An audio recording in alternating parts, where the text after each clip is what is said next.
Now? Here. I do want to short it now. Thank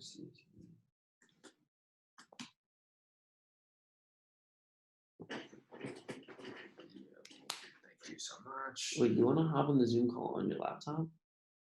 Oh, wait, I could do that. Yeah, you can. We could just have 2 Zoom calls in.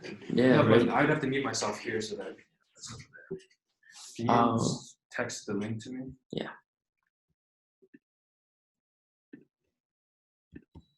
Wow, S&P 500 at new all-time highs. Yeah, that's crazy. I don't even know what to think anymore. I really don't. Dude, don't even get me started on that, man. I have no idea. Literally no idea. It's freaking. First of all, okay, I decided a while ago that I was not gonna invest my money into the S&P because I'm like, this is it's a shit show. Yeah, like I have no idea what's going on right now, and But how is Tesla more reliable than the S&P 500? because they're a better company. Imagine right now, I'm essentially saying. Crazy. I know, but I love him. Essentially, what I'm saying right now is Elon Musk manage my money. That's what I'm saying. Fuck, they're down 3.8%. But I'm essentially saying I want you to manage my money because you were a genius. Is that Tesla? No. Yes. Yeah, look at that. Yeah. You see that? It's fucking ridiculous. I don't trust that. That is actually insane. I do not trust that. See if Jorge sent a reply email.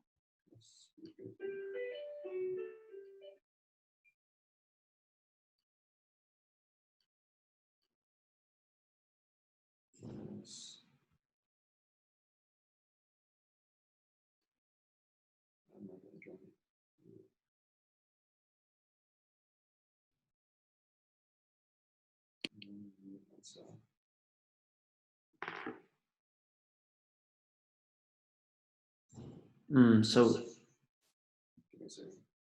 if you want to butt in, then how would that happen? What do you mean? I would just use your mic. Put the mic here. Oh, true. Wait, so let's try that. So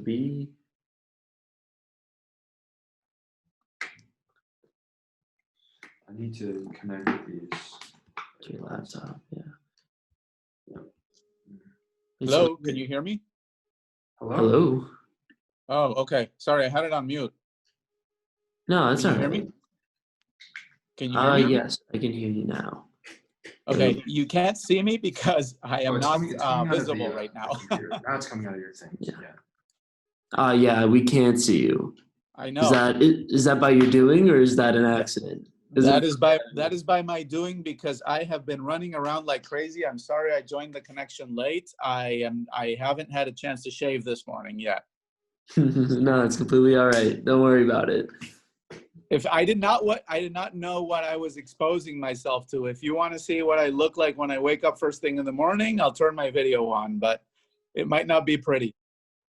Nah, we don't care. You care, Brian? Give me 1 second. There's no sound coming out of my. Can you hear that? Brian says he's having. Unless you want to let me borrow one of your AirPods. I hear Brian. I hear his voice. I know he can't hear me. Oh yeah, I mean I'm talking through your mic. I'm talking through your mic. Yeah. I am. Yeah, perfect. Thank you so much. Yeah. So I think we're good now. So you can hear us? Oh, I can hear you. Perfect. All right. How are you? I'm good. How are you? I'm very good. Yeah, we're doing pretty all right. What are you up to today?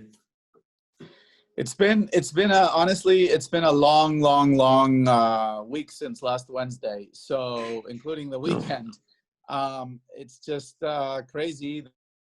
This is probably one of the most important and most fun things I will do today. We appreciate that. Well, good. Yeah, that's what we're going for. So what do you guys have for me? So we just want to ask you a bunch of questions because we found that your life was incredibly, incredibly interesting. And, you started up your own company, you have your own firm. So we just wanted to ask you a few questions. Sure. First I wanted to start off, I wanted to ask you, from like when you were younger, I know you went to Barcelona and from even before that, right? Like what was it that drive you to be an entrepreneur? Well, there are two reasons that drive people. I can address my personal drive to become an entrepreneur, but I can also address, because I know this, I've studied this, and hopefully you can still hear me. Yes, I'm trying to activate my camera because my privacy settings, I'm doing this from my phone. I'm not doing this from my laptop. And I'm trying to find Zoom here, settings. Give me a second while I talk here, but I'm trying to. Take your time.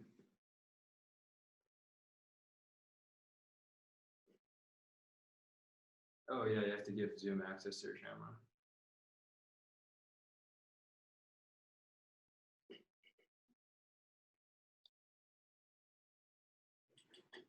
Yeah, I'm gonna take some notes on that. Actually, that'd be cool. Yeah, take some notes. We can just watch it back too. You're recording, right? Yeah. Oh, there you go. We can't hear you. You're muted. You're muted. Now you can hear me. Can you hear me now? There we go. All right, perfect. All right, video. Awesome. Hey, look, see? You look great. You look great. Yeah, I look better and younger like this.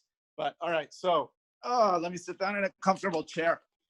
So genetically, there's two things, right? When you become an entrepreneur, you have examples like in my family. My grandfather started a business after the Spanish Civil War. Brian knows all about this. So when you have examples like that in your family that you look up to, that you actually respect, or that actually were successful, it's very easy to fall, love struck with that idea, or fall in love with the thought of entertaining it. But what drives me to become an entrepreneur is also not just the genetic makeup, is you play to your strengths. At the end of the day, you do what you're good at, and you're good at what you like. And if you don't like it and you're not good at it, you're. But I was lucky also, and it went well. So that's the answer to your question, maybe. Yeah. So when you were younger, did you actually like strive to be an entrepreneur from when you were like 5 years old, or did it sort of come later?